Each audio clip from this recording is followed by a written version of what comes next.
Good morning, friends. I am Avinash Ghurpade. I have taught you a poem, Song of the Road, composed by Walt Whitman. Actually, I have recorded two videos for the same poem. And today, we are going to see the exercise, brainstorming activity actually.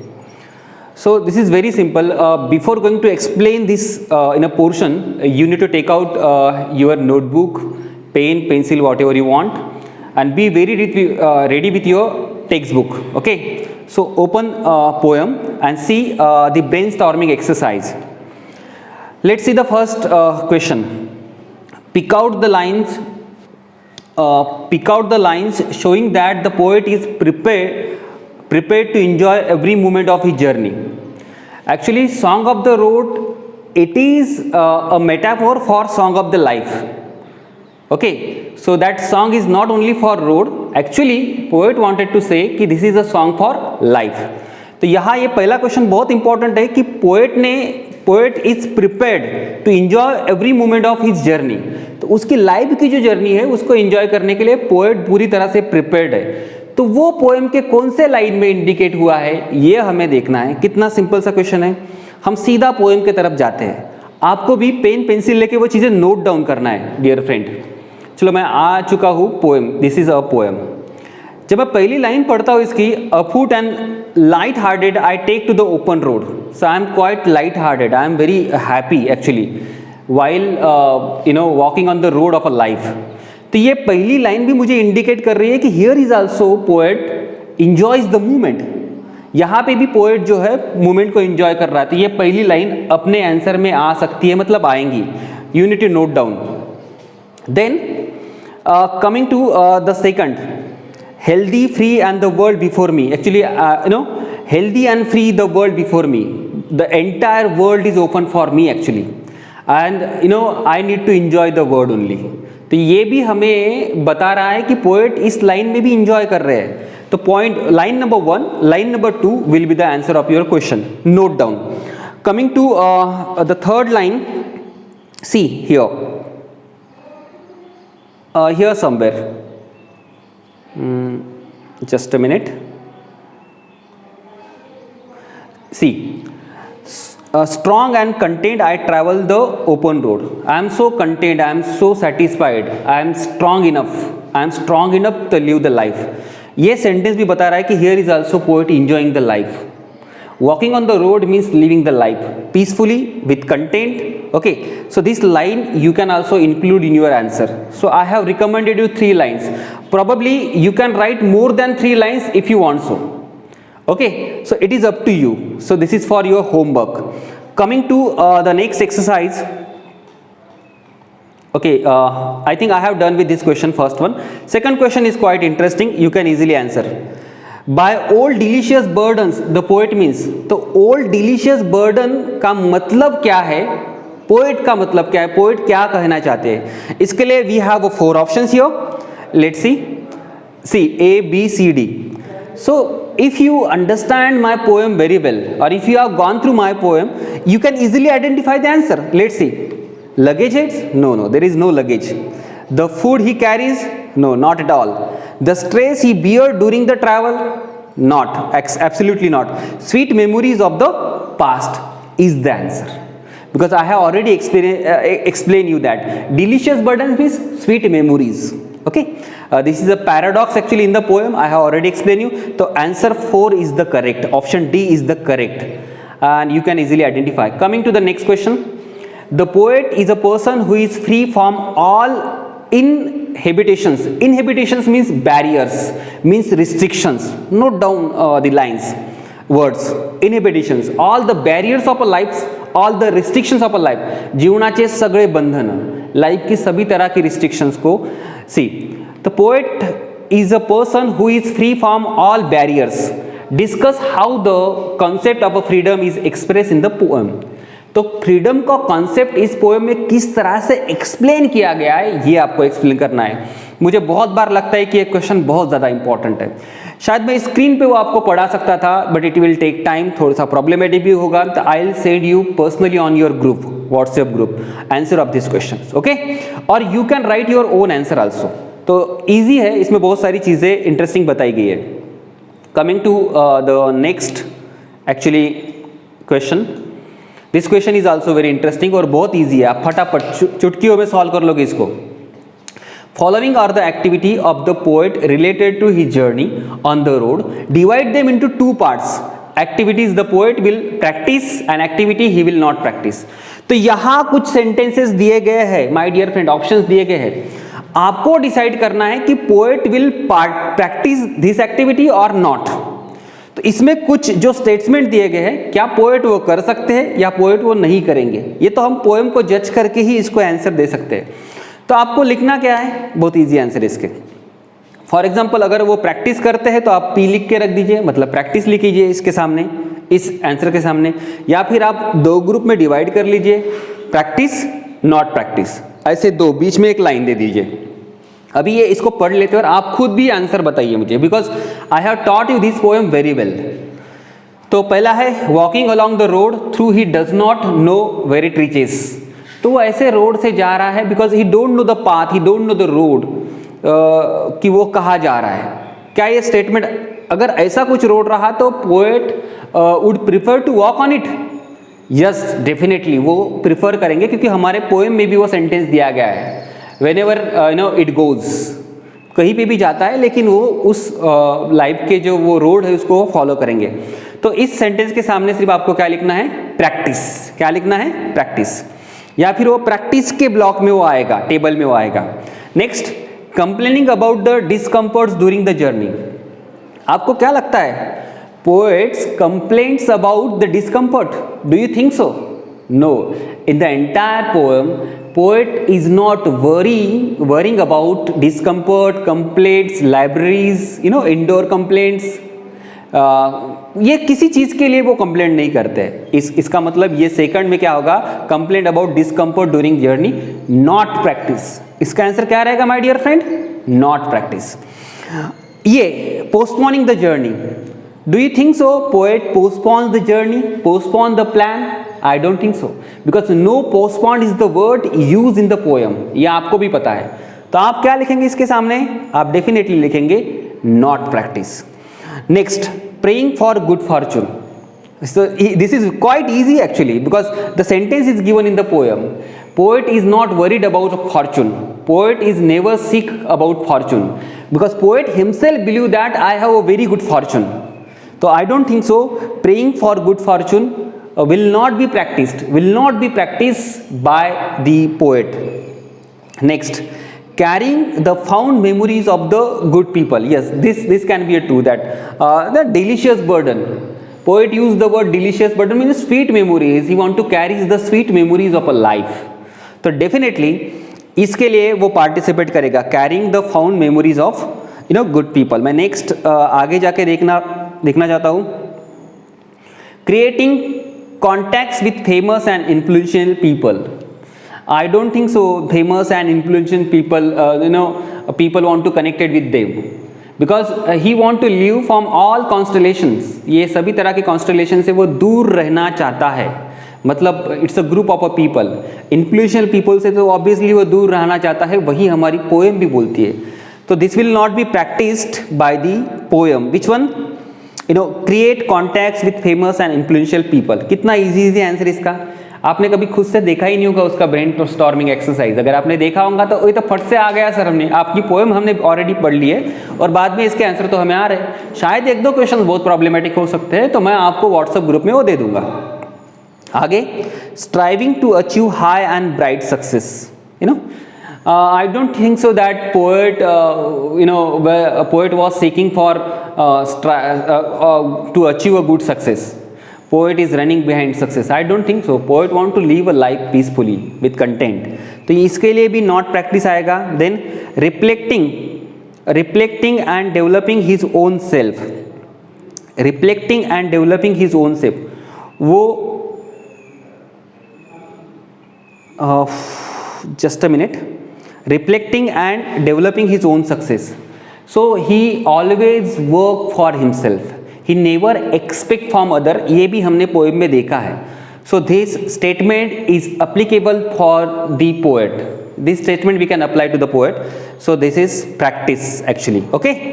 There is a one more point that I want to convey you, G. Have I told you this is not practice? Yes, this is absolutely not practice, G. Okay, so I bit confused actually, that's why I clarify the same. Now coming to the next question, right down the straight, ये ऊपर का question हो चुका है, easy है, आप note down कीजिए आपके नोटबुक में. Write down the traits the people exhibit through following line, one is done for you. तो यहाँ जो सेंटेंसेस दिए गए आपके पोएम में वो कुछ ना कुछ चीजें एक्सप्रेस कर रहे हैं. एग्जाम्पल के तौर पे यहाँ बता रहा हूँ मैं. Henceforth I ask for no good fortune, I myself I am a good fortune. तो मैं किसी कभी भी गुड फॉर्चून के लिए I am not seeking for good fortune because I believe that I have a good fortune. तो ये जो है ये सेल्फ कॉन्फिडेंस है. You know the people, those people are not relying over fortune, luck, and they believe that our hard work will lead us to the success. ऐसे सोचने वाले जो लोग होते हैं वो होते हैं सेल्फ कॉन्फिडेंस. क्या होते हैं? Self confidence. तो इसी सेंस में हमें दूसरा एग्जाम्पल देखना है. उसमें क्या आएगा? henceforth I whimper no more, postpone no more, need nothing. मैं कोई भी चीज़ों को कंप्लेंटिंग मैनर में नहीं देखता हूँ, मैं उसको पोस्टपोन नहीं करता हूँ या फिर मुझे कुछ भी नहीं चाहिए. ऐसा अगर कोई व्यक्ति है तो हम उस व्यक्ति को क्या बोलेंगे? एक ही सेंटेंस बताना, क्या बोलेंगे? आप बोलेंगे सेटिस्फाइड, आप बोलेंगे कंटेंटेड, बोलेंगे कि नहीं? सेटिस्फाइड बोलेंगे, कंटेंटेड बोलेंगे, मतलब वो समाधानी है. तो ये वर्ड्स भी उसके लिए आप यूज कर सकते हो. Did you get more point? यहाँ है उसका आंसर ये नंबर 3 या सी बोल सकते हैं. I do not want the constellation any nearer. मुझे I don't want a group of people, influential people. I don't want number of peoples because I don't want to be live around people. तो ये sentence के लिए कौन सा word use करेंगे? There are so many words in English, but I have chosen 1 or 2 words like alone. Poet want to be live their life alone probably. और दूसरा words मेरे पास होता है unique. Poet is a unique that he don't want to be in a crowd. तो unique भी word उसके लिए आ सकता है.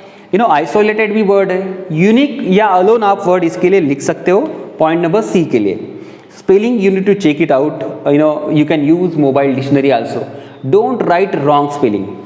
Okay, then I swear it is impossible for me to get rid of them. मुझे पता है कि ये इम्पॉसिबल है कि जो मेरे ओल्ड मेमोरीज है उससे मैं दूर नहीं रह सकता हूँ. मुझे पता है ये. तो इसके लिए ये सेंटेंस किस सेंस में यूज किया गया है कि poet are self awared. Self awared क्या? सेल्फ अवेयरनेस, ये वर्ड आप यूज कर सकते हैं. सेल्फ अवेयरनेस या फिर पोएट एक्सेप्ट कर रहे हैं इस सेंटेंस में. एक्सेप्टेंस भी लिख सकते हैं इसके लिए. एक्सेप्टेंस, बहुत बार हम खुद को एक्सेप्ट ही नहीं करते. Acceptance is very important. We never accept our लू फॉल्स, अवर फॉल्ट्स. तो यहाँ एक्सेप्टेंस भी है. देन ई I am filled with them, I will fill them in return. तो गुड मेमोरीज से वो फिल्ड है और मैं उनको रिटर्न भी करूँगा, मतलब उसी से. तो यहाँ जो सेंस आएगा वो है सेंसिटिविटी या फिर I have written few more example. Kind hearted, sensibility या फिर रिस्पॉन्सिबिलिटी. तीनों में से कोई भी एक वर्ड वहाँ लिख लो या फिर 2 वर्ड लिख लो ऑप्शन करके. काइंड हार्टेड, सेंसिटिव और रिस्पॉन्सिबल, ये वर्ड्स आप इसके लिए यूज कर सकते हो. ओके, तो ये भी एक्सरसाइज यहाँ कंप्लीट हो चुकी है. शायद हमारा ये लास्ट एग्जाम्पल था. नेक्स्ट हम इसको देख लेते हैं. Express your views regarding the above line. The poet has use many describing words such as healthy in this poem. Make a list and classify them as. Okay, तो poem में there are some descriptive words in the poem, across poem. उसमें इस theme को लेके कुछ words आपको निकालने हैं. For example for the world. तो वर्ड के लिए क्या ये यूज किया गया, डिस्क्राइबिंग वर्ड यूज किया गया, यहाँ लिखना है. फ्री वर्ड वहाँ यूज किया गया वर्ड. तो adjective is free use for world. तो आप फ्री लिख सकते हैं वर्ड के लिए. खुद के लिए क्या यूज किए गए वर्ड्स वहाँ? For himself. मुझे पता है मेरे बहुत सारे वर्ड्स है. एक तो लाइट हार्टेड है, स्ट्रांग है, कंटेंट है. ये सब वर्ड यूज किए गए हिमसेल्फ, मतलब पोएट खुद के लिए यूज किए गए. Light hearted, strong, content.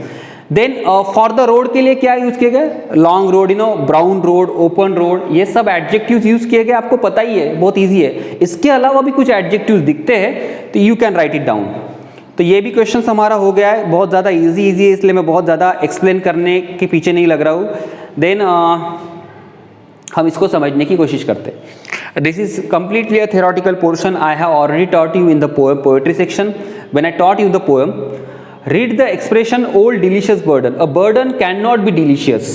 The poet has used this combination of words express that he has many sweet memories of the people and places which would like to remember forever. The poet has used seemingly contradictory, this statement is very important, seemingly contradictory. ऊपर से हमें वो contradict लगती है, opposite लगती है, seemingly लगती है, seemingly contradict expression to convey the meaning that his heart is full of sweet memories of a good and kind people.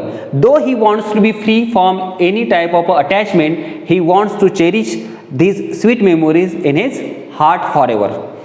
अभी ये delicious burden नाम का एक वर्ड यूज किया गया है. How can be a burden delicious, my dear friend? You know, delicious things cannot be burden, and burden cannot be a delicious. Did you get my point? Outwardly, seemingly, these two words looks contradictory, but it makes sense. It makes sense, okay? And whenever such situation arise, or whenever such construction is framed, this is paradox. Because paradox outwardly seems weird, absurd, which cannot be a logical. But हम उसका meaning जब देखते हैं, तो यहाँ sweet memories का मतलब, burden का मतलब, sorry, delicious का मतलब है sweet memories. और वो बर्डन इसलिए because poet is carrying through out the life. तो ये it makes sense, delicious burden भी यहाँ सेंस मेंटेन कर रहा है. और उसी एक्सप्रेशन को आगे वो जाके बोल रहे हैं कि दिस इज पैराडॉक्स, ये पैराडॉक्स है. The expression contains opposite idea that makes seems absurd, absurd मतलब स्ट्रेंज और अनलाइक, वो लाइक नहीं दिख रही है, although it may be true, this is called paradox. इसीलिए उसको पैराडॉक्स बोलते हैं. मैं नेक्स्ट एक्सरसाइज पे जा रहा हूँ. The road in the poem does not mean only the road to travel. The poet wants to suggest the road of a life, explains the metaphor with the help of the poet. वो title, वो poem के title में ही metaphor है, song of the road. तो वो metaphor को explain करने के लिए बोल रहे हैं कि कैसे मेटाफोर है उसमें. So I will give you the explanation on your WhatsApp group. Next, free verse. ये क्वेश्चन फ्री वर्स के लिए है. And the entire explanation is given for free verse. What is free verse, यही बताया गया है. आप खुद से भी पढ़ सकते हो. I will explain you few things about free verse. You know, free verse means writer, you know, poet has a freedom to write the poem without having any sort of restrictions of rhymes, restrictions of meter, you know, there is restrictions of choosing word, so there is no restrictions. That is why it is called free verse. इसलिए आपको इस poem में rhyming words नहीं दिखेंगे, metre नहीं दिखेगा, इसलिए वो फ्री वर्स है. तो फ्री वर्स में don't waste your energy in order to search the rhyming scheme, तो नहीं मिलेगी आपको. नेक्स्ट, वही चीज़ें यहाँ बताई गई है. फ्री वर्स के बारे में बहुत सारी इंफॉर्मेशन यहाँ दी गई है. ओके, तो आपको ये चीज़ें खुद से भी पढ़ना है. ये एक क्वेश्चन है कि with the help of the following points right the poetic अप्रिशिएशंस of the poem song of the road. और उसमें पॉइंट दिए गए like about the poem, poet and the title. मैंने ऑलरेडी एक्सप्लेन करके बताया. कुछ चीज़ें आपको भी गूगल से सर्च करके लिखनी पड़ेगी. थीम क्या है इसकी, मैंने ऑलरेडी वो भी बता दिया है, लेकिन आप भी सर्च करके लिख सकते हैं. पोएटिक स्टाइल तो ऑलरेडी मैंने आपको बता दिए कि फ्री वर्स में वो सब चीज़ें हैं. देन लैंग्वेज, पोएटिक डिवाइसेस कौन से यूज़ किए गए मैंने आपको ऑलरेडी बताया है. स्पेशल फीचर्स क्या है इस पोएम का, आपको वो खुद से समझना है या फिर सर्च करके देख लेंगे आप. मैसेज क्या है, values, moral in the poem. तो पोएम का मैसेज क्या है ये भी मैंने आपको ऑलरेडी पूरी पोएम में बताया है. कभी ना कभी आपको नोट डाउन करनी पड़ेंगी चीज़ों को. तो पोएटिक अप्रिशिएशन की हम बात कर रहे थे, तो वो आपको खुद से करना है. Probably there are one or two left questions that कि वो हाँ थोड़ा सा प्रॉब्लम आपको जा सकती है. तो I'll give you the explanation on WhatsApp group, and the most of questions I have already explained you, okay, on the screen. So it is your work. Note down all the details on the notes in your notebook, and I'll check your notebook also. If you have any query, you can ask me on my personal WhatsApp number. Okay, be ready for that. This is for today. Thank you so much. Thanks a lot.